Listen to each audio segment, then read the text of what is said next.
Real Madrid have defeated Chelsea 2-0 in this Champions League second leg, giving them the 4-0 win on aggregate. Obviously, now they move on to the semifinals to play either Bayern Munich or Man City. It looks like it's going to be Man City as they're up 3-0 at the moment.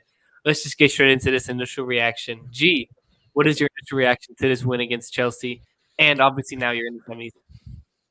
Is anyone surprised? I mean, realistically, there was no real expectations of this match. I'm surprised they even played it. Like even between behind the scenes, I said Chelsea just forfeit this match. What's the point? Don't even waste their time, because that's mostly what it was. I mean, Real Madrid weren't the most dominant, but they just do what they always do. We win. I mean, they just go out there, even through a shaky performance, they find a way to win 2-0.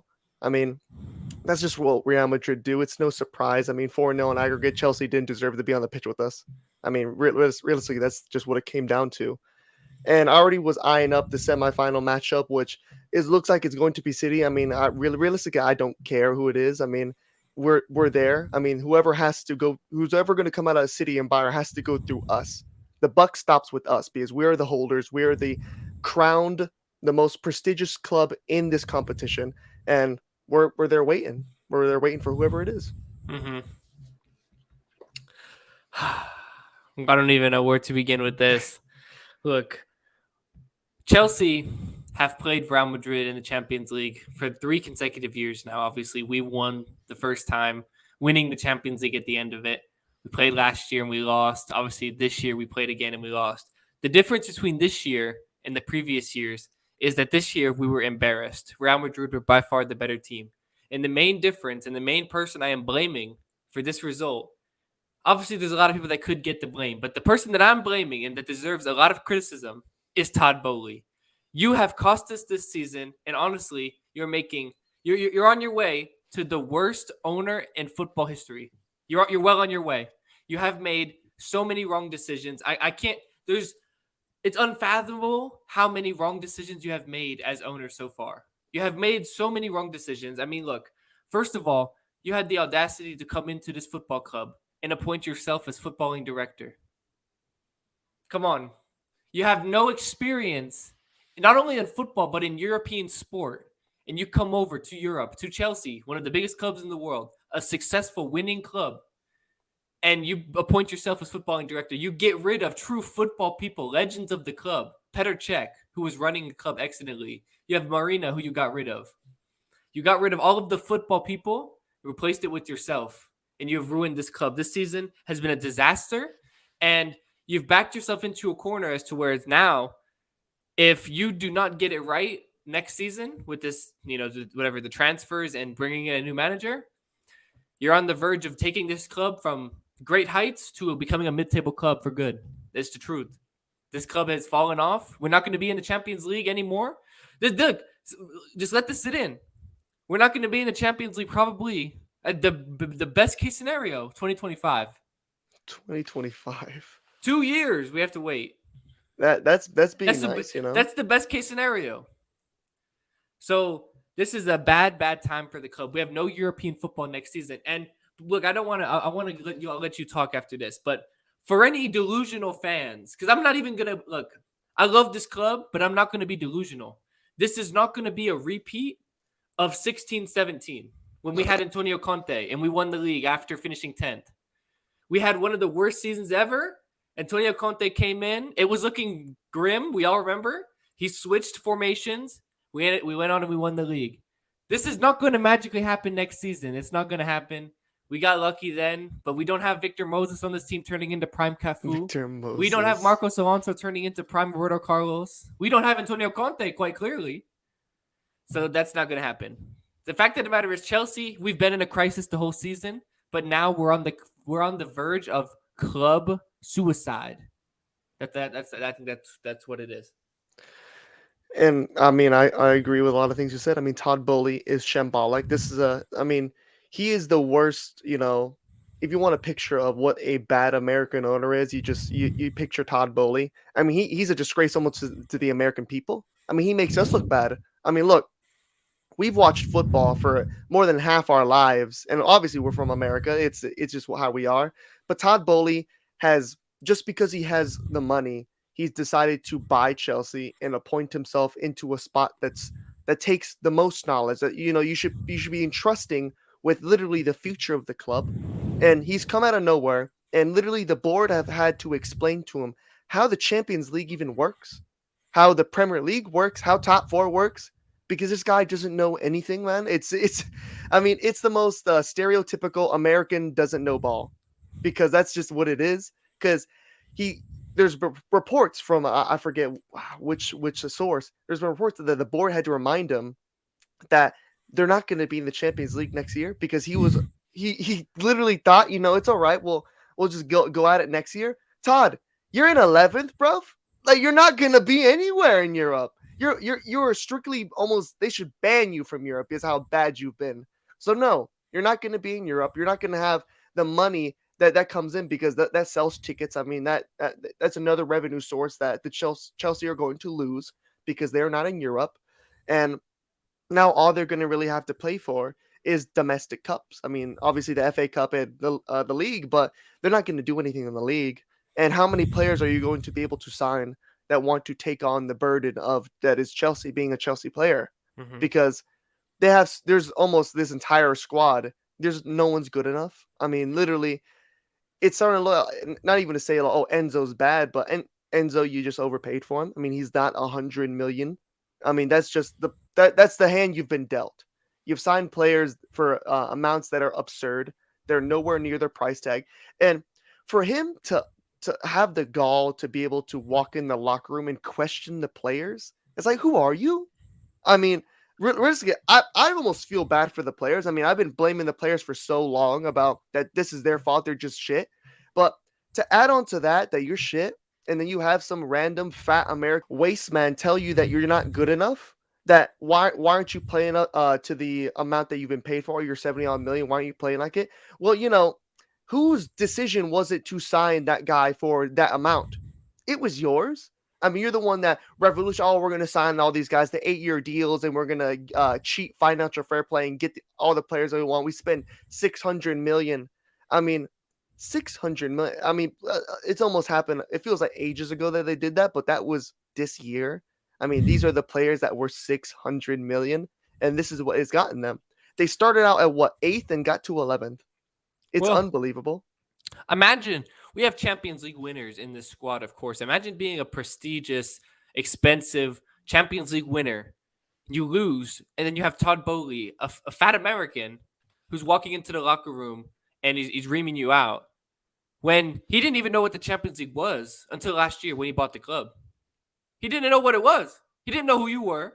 He had nothing. He had no idea about the sport of football. He heard about it because he heard the LA Galaxy and the LAFC were LA marketable in the Galaxy. MLS. He heard he could make a quick buck if he invested in football teams. That's what Todd Bowley. That's what Todd Bowley is. I mean, the fact that the truth is, Chelsea right now is a dysfunctional club. It's not a well-run club, and right now it's shambolic.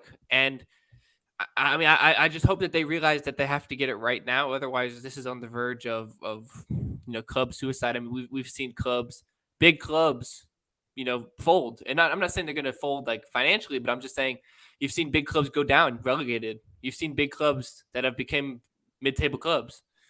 It's happened before. This could happen to Chelsea, especially in the Premier League, because there's clubs like Brighton, there's clubs like Aston Villa, Newcastle, who are up and coming right now. They're all in contention for European football next season. Quality players, quality clubs. It's a big league, obviously the Premier League. And I mean, obviously, it's not comparable to what Conte did, because at the time there were multiple world class players in that Chelsea 11. Even though they finished 10th, you When they still signed had it, they signed yes, N'Golo Kante that yeah, season yeah. You too. sign Conte. You still have Hazard. You have Azpilicueta. You have Thibaut Yeah, Courtois. Diego Costa. You have these players that are class or world class, and you look through this entire team. And I know you mentioned it, that you wanted to actually go through some this entire Yeah, thing let's and do just it. see Let's do it. who's just deserves to stay at the club and who has to go. Because look, I I I almost thought about it for like a second. I can't even name more than 3 people that deserve to stay, Well, because the look pro- look, before I'll cut it off. Basically, my main point of the other one is that back at that time there was class players at Chelsea, yeah, and for now sure. it's not like that. There is no Eden Hazard within this team. I mean, there's still Conte, but is he the same? I mean, he played good today, but missed a chance, but missed a chance. But they're trying to force him to do something that he's not really doing. Yeah. not really supposed to do. So it's like, what's going on here? But I got to get it pulled up. Hold on, bear with Well, me. the truth is, Chelsea has some good players, some good foundational players to building a good squad. But the truth is, they don't have a good core. When you look at the best teams, their central portion of their team is the best. Chelsea has a good defense. I'll give them that. All things considered, the defense is the best part of this team. But Kepa is not good enough. He has to go. And a goalkeeper, I don't care what anyone says, goalkeeper is one of the most important positions in football. You cannot win without a good goalkeeper. If you have a Kepa level goalkeeper, you can't be You're not winning. Yeah, you're not winning. it's just not going to happen. I mean, people are going to say, well, Chelsea won a Champions League with Kepa. Well, it was Mendy who was obviously in goal at that It time. was Mendy. So, Mendy, okay, that's different. But Kepa is not good enough. Right now, the midfield for Chelsea is not that bad. I would say we need another signing in there. We need another midfield signing. But, like to replace Conor Gallagher. But then the other main position that you said that Chelsea needs is a striker. So they're missing the most important positions. They need a crucial striker at the top of the pitch to score the goals, and they need a goalkeeper in both ends of the pitch. I mean, absolutely. I mean, that's how it is. I mean, they have no striker, and I think they're missing. We don't know how this team's going to look with Nkunku, and I think Nkunku would take over that Gallagher role because Gallagher's. I don't think he's good enough, even though he's young.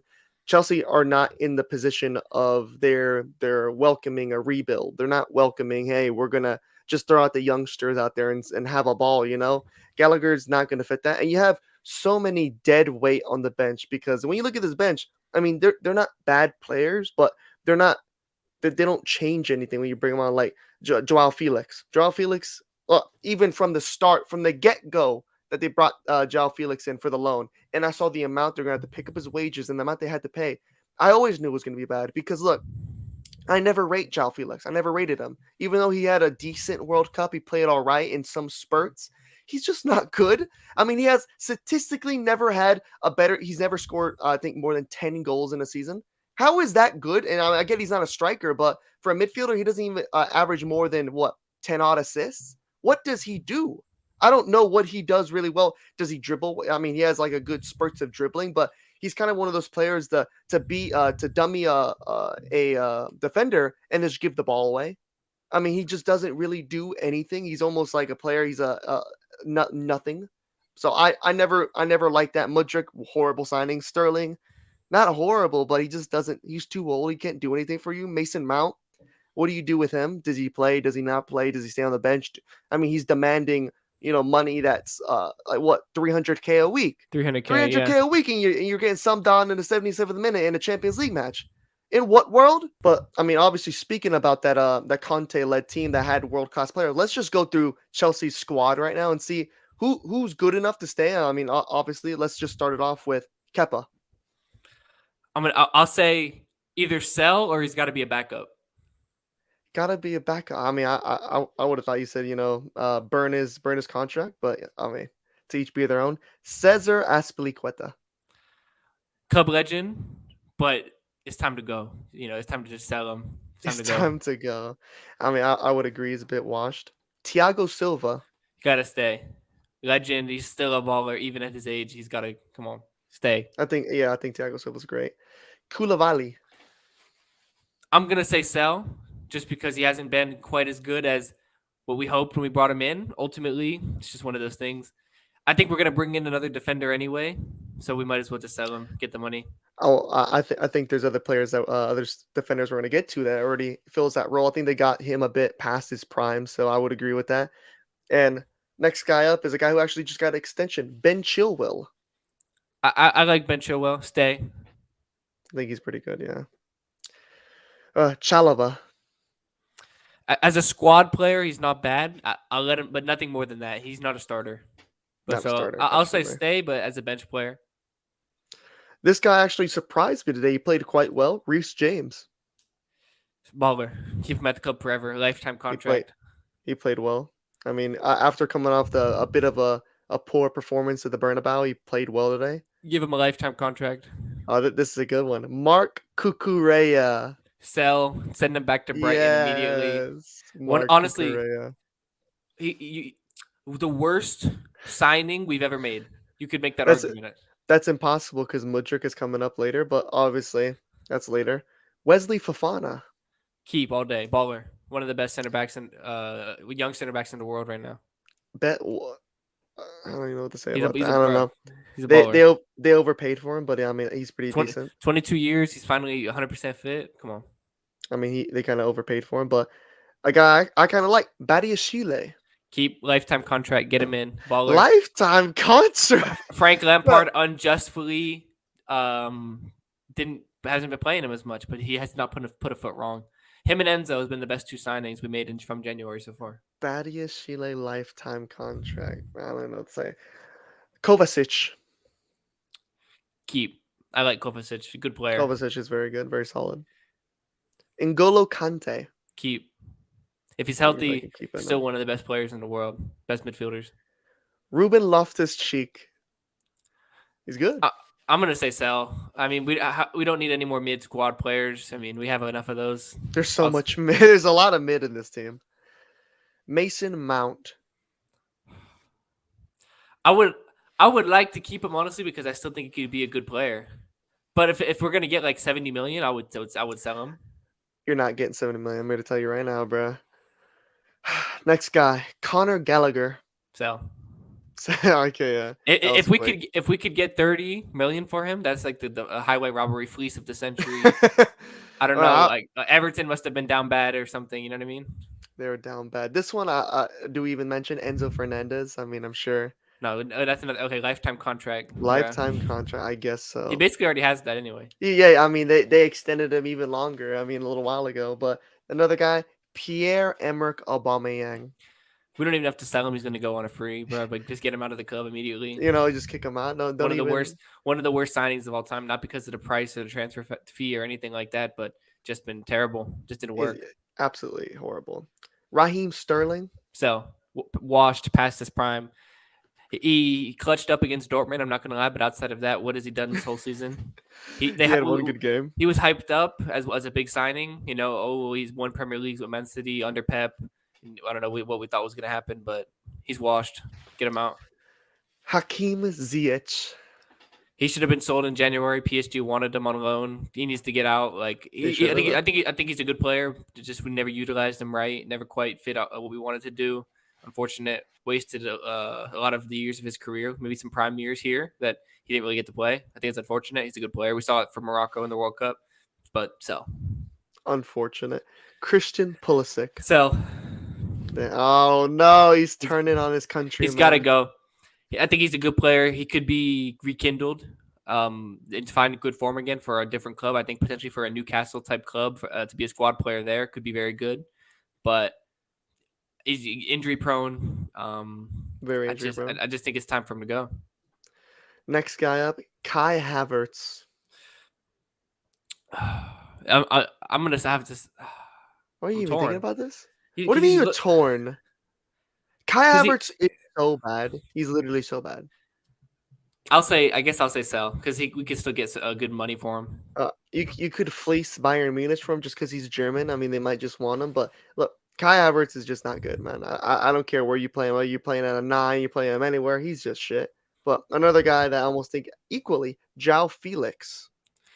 Well, he's on loan, obviously, but I wouldn't sign Joao Felix. I think the price tag is what's holding me back here because I think he's shown spurts of why you would sign that type of player. I think he's a player. He's good on the dribble. He does offer something to the team. I do think my issue with Joao Felix is he can dribble past players, of course, but I think he lacks the end product. But then also, he does one too many dribbles. Like he'll beat one player on the dribble, and then he should make the pass and go forward, and we have a good chance to attack. But it's like he does one too many things, one too many touches, one too many before he makes a decision. I think that kind of holds him back, makes him less effective. I think if it's a situation to where we can sign him and it doesn't affect us getting any other players, like another midfielder or a striker or a goalkeeper, then I would be okay with it because at the end of the day, you need to stack up on talent and have a good squad of players. But ultimately, I don't think we can afford it. So I'm gonna say don't sign him. Yeah, and I think Atletico are asking for almost 75 to 80 million for João Upwards Felix. of 100 maybe. Jesus Christ, that is the worst thing I've ever heard. But On to probably the worst one, Makayo Mudryk. Obviously, you keep Mudryk. I mean, has You Mudryk don't keep been Mudryk. good so far? No. Do I still think he could become good in the future? Yes. Obviously, you keep him. He's not even a conversation of selling him. I mean, he has a 7-something year Yeah, contract. it is definitely not a conversation selling him, but he's just not good. He's like one of the worst players I've ever seen in my entire life. But Madueke, Keep. a player. I think Madueke should be. The fact that Mudryk's getting a more of a shot than Madueke is almost a robbery to me. I mean, it must be crime. I mean, I don't know why. At God's earth, we've barely seen anything of Madueke. I think he's very good. Oh, I don't He think he's very. I hasn't don't been think he's very given good, but he has hasn't a been good given a proper chance. chance so far. So obviously keep him. Yeah, and obviously the last one is the other Fafana, but he hasn't Oh really played very yeah, much. yeah, he's a young talent. I think that leads me into a point here because obviously I'm keeping him. Like you can see what Todd Bowley wants to do with Chelsea. He wants to load up on young players. We've signed Andre Santos, young Brazilian midfielder. I think he's going to be a very good player in the future. We just signed a 15-year-old Venezuelan Kendry Paez, who's supposed to be the next South American talent. 15-year-old. Supposed to be like the Venezuela's Messi or something like that. We're rumored to sign Victor Roque, another Brazilian player, plays with Andre Santos for Brazil. So obviously Todd Bowley wants to get the youth players. He wants to build a young team. Obviously that's his goal. We've known that.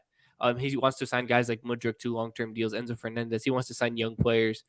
Um, but it just hasn't worked yet. Quite clearly. I mean, obviously you've had to pay 600 million, obviously because young players cost more, but just hasn't worked out. It hasn't been, like for example, Man United paid what 60, 70 million for Casemiro, but they knew what they were getting.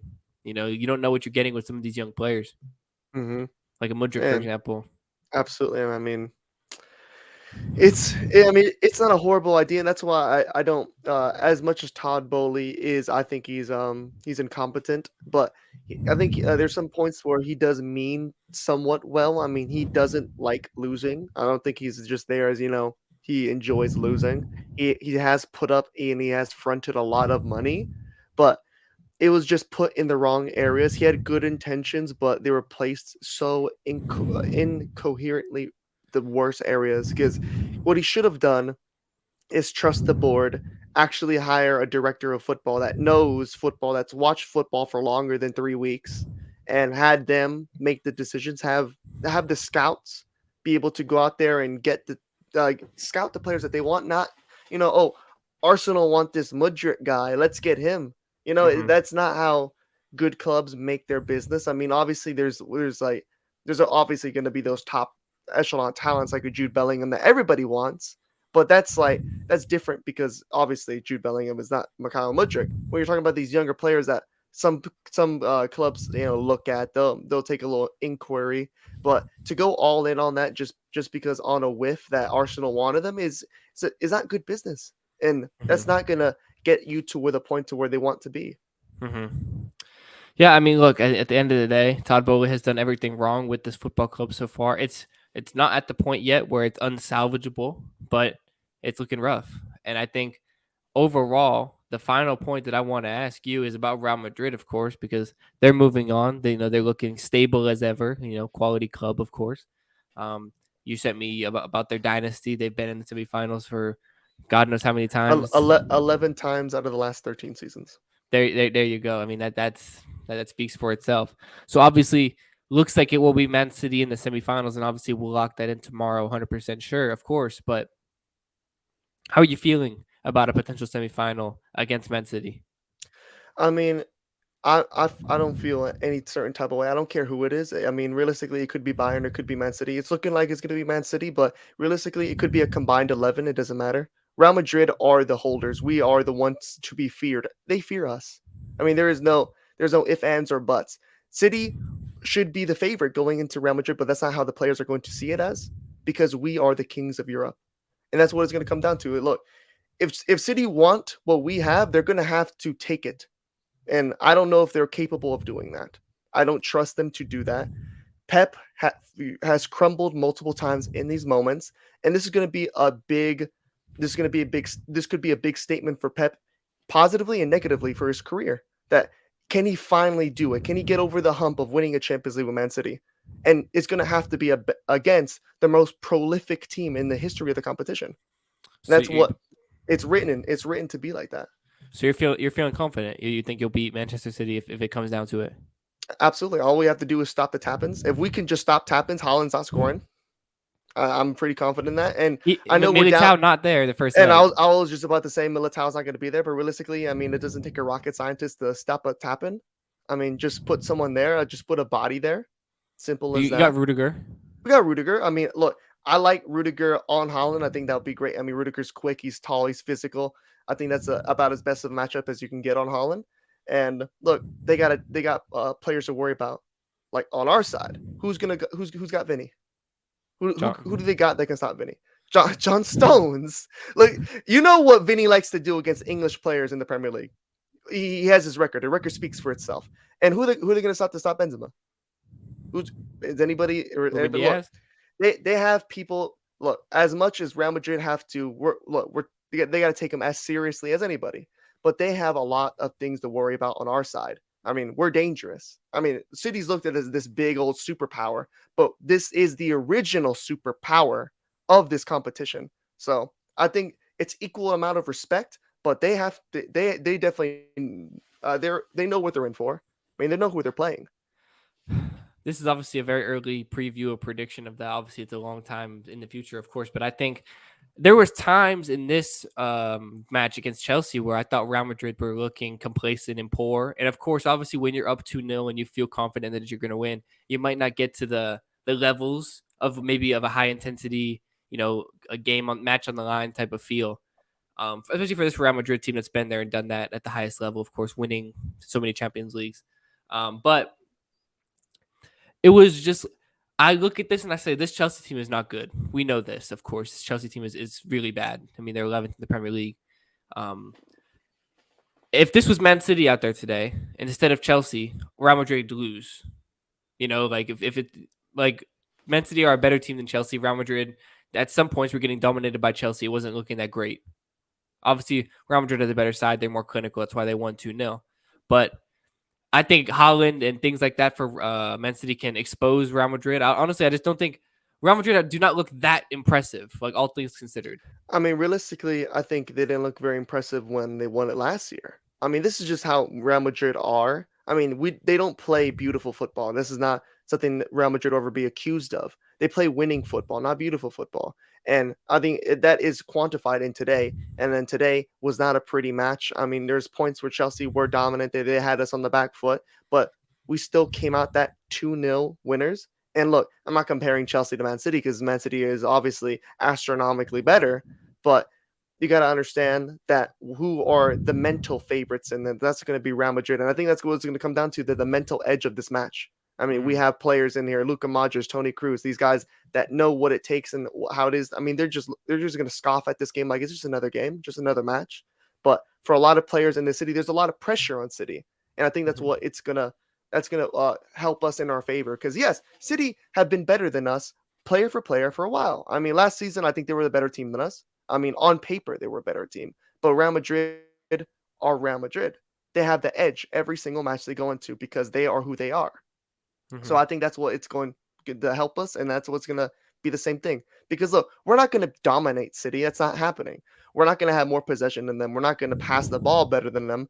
We're going to just have to grit it and just out hustle them and beat them. That's what the only way that's going to happen, because we're not going to be able to like not necessarily out tactic Pep, but we're just going to have to outwork him. That's what it's going to have to come down to. Be more clinical. Carlo Ancelotti has predicted with obviously Maldini saying Maldini. that Real Madrid will play AC Milan in Istanbul, and obviously after both clubs moving on today, looks like that it could become a possibility. How would you feel about that hypothetical matchup in the final? Oh, I think that would be brilliant. I mean, two of the most decorated teams in in this competition's history. I mean, 7 to our 14. I mean, they're the second ones right behind us, and that's just football heritage. I mean, I can't remember I mean, have when was the last time AC Milan played Real Madrid? Especially, I don't think any time in a final. I mean, it would be spectacular. It'd be a sight to see. I mean, it'd be a whole lot of fun. Obviously, you'd fancy yourself to win, though. Oh, I mean, absolutely. I mean, I think AC Milan is nowhere near any of the teams that we've even played so far. I mean, I wouldn't even think they're better than. I mean, Chelsea beat them. I mean, that's just the truth of it. And I think Real Madrid in that match. I mean, shit, we might just score 15 on them just for the amount of Champions League we would have won. I mean, realistically, 15.